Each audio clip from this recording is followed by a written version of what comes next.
ପିଲାମାନେ ଆଉ ଗୋଟିଏ ଭିଡ଼ିଓକୁ ତୁମମାନଙ୍କୁ ସ୍ୱାଗତ ଜଣାଉଛି।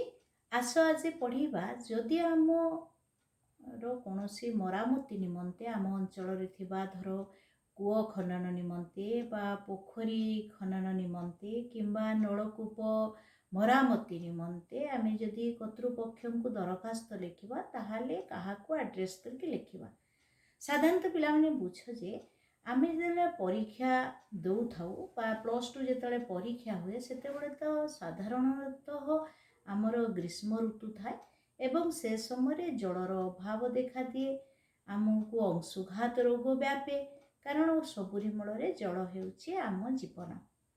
ତେଣୁ ଏଥିପାଇଁ ଆମେ ଦରଖାସ୍ତ ନିର୍ବାହ ଯନ୍ତ୍ରୀକୁ ଦେବା, କିନ୍ତୁ ବହୁ ପିଲାମାନେ କ'ଣ କରନ୍ତି ଲେଖିଦିଅନ୍ତି ଯେ ମାନନୀୟ କର୍ତ୍ତୃପକ୍ଷ, କିନ୍ତୁ କେଉଁ କର୍ତ୍ତୃପକ୍ଷ କେଉଁ ବିଭାଗକୁ ଆମେ ଲେଖିବା ସେଠି ମନେ ରଖ।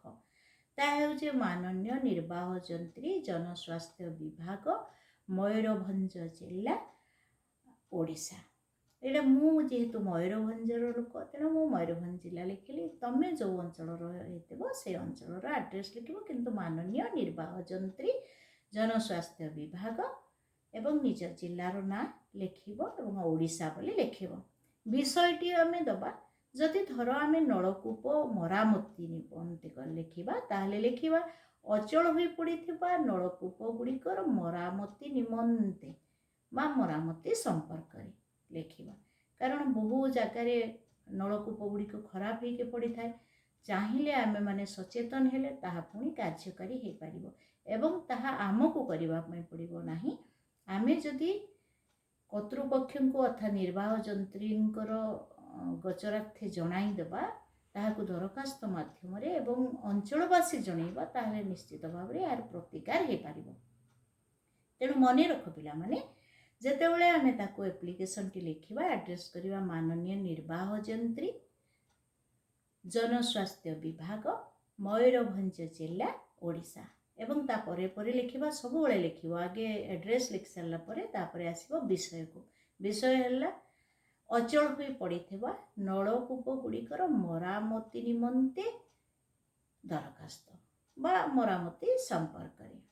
ପୁଣି ଏଇ ବିଷୟଟି ଲେଖି ସାରିଲା ପରେ ନିଶ୍ଚିତ ଭାବରେ ଲେଖିବ ମହାଶୟ, କମାଟିଏ ଦେବ, ତା ତଳକୁ ଲେଖିବ ନିବେଦନର କାରଣ ଏହିକି ଯେ ଆମେ ଏହି ଅଞ୍ଚଳର ଅଧିବାସୀ ଅଟୁ ଏବଂ ଏଠାରେ ପ୍ରାୟତଃ 3500 ଲୋକ ବସବାସ କରନ୍ତି। ବର୍ତ୍ତମାନ ହେଉଛି ଗ୍ରୀଷ୍ମ ଋତୁର ସମୟ, ପ୍ରଚଣ୍ଡ ଖରା ହେତୁ ଲୋକମାନେ ଜଳର ଅଭାବ ହେତୁ ଭାରି ଦୟନୀୟ ଅବସ୍ଥାରେ ରହିଛନ୍ତି ଏବଂ ଏଠାରେ ଥିବା କୂଅ ପୋଖରୀ ଇତ୍ୟାଦି ପ୍ରାୟତଃ ପାଣି କମିଯିବାରୁ ପାଣି ପାଇବାକୁ ଅସୁବିଧା ଭୋଗ କରୁଛନ୍ତି।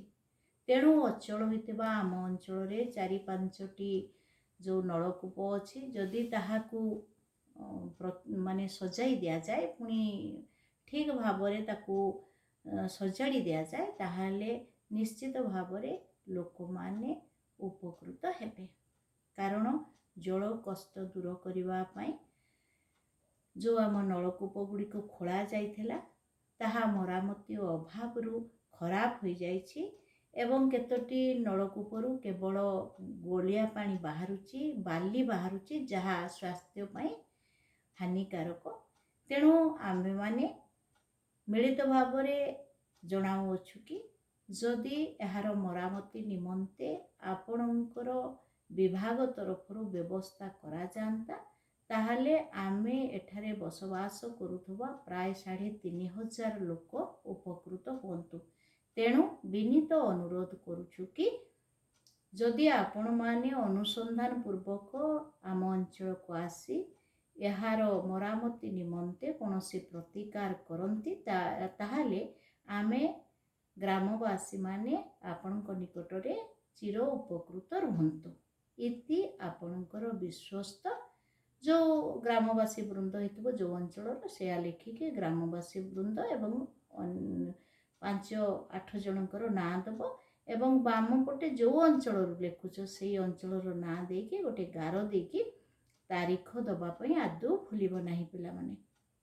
ପୁଣି ବି କହୁଛି, ତମେ ଆହୁରି ଟିକେ ଭଲ ହେବ, ସେମିତି ବକ୍ସଟିଏ ବନେଇଦେବ, ଗୋଟେ ଲଫାପା ଭଳିଆ ବକ୍ସ ବନେଇବ, ମଝିରେ ଗୋଟେ ଗାର ଦେବ ଏବଂ ପ୍ରେରକ ଏବଂ ପ୍ରାପକ ଇତ୍ୟାଦିର ନାଁ ଲେଖିବ। ସବୁବେଳେ ପିଲାମାନେ ଡାହାଣ ପଟେ ପ୍ରାପକର ନାଁ ଦେବ, ଅର୍ଥାତ୍ ଯାହାଙ୍କୁ ତୁମେ ଆଡ୍ରେସ୍ କରୁଛ, ଯିଏ ସେ ଚିଠିଟି ପାଇବା ଦରକାର, ସେ ହେଉଛନ୍ତି ପ୍ରାପକ। ଏବଂ ବାମ ପଟେ ଯିଏ ପ୍ରେରଣ କରୁଛନ୍ତି ସେ ପ୍ରେରକଙ୍କର ନାଁ ରହିବ। ତେଣୁ ଏଠି କ'ଣ ହେବ, ଡାହାଣ ପଟେ ଲେଖିବ ପ୍ରାପକ ଲେଖିବ ଡାହାଣ ପଟେ, ମାନେ କିଏ ପାଉଛନ୍ତି ନା ଶ୍ରୀଯୁକ୍ତ ଆମର ନିର୍ବାହ ଯନ୍ତ୍ରୀ, ମୟୂରଭଞ୍ଜ ଜିଲ୍ଲା, ବାରିପଦା, ଓଡ଼ିଶା ଲେଖିବ।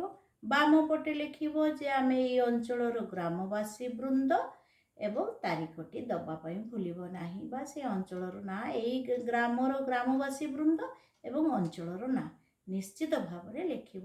ପିଲାମାନେ ଆସନ୍ତା ଥରକୁ ପଢ଼ିବା ଆଉ ଗୋଟିଏ ଭିଡ଼ିଓରେ। ଇଏ ଗଲା ଦରଖାସ୍ତର ନୀତି ନିୟମ।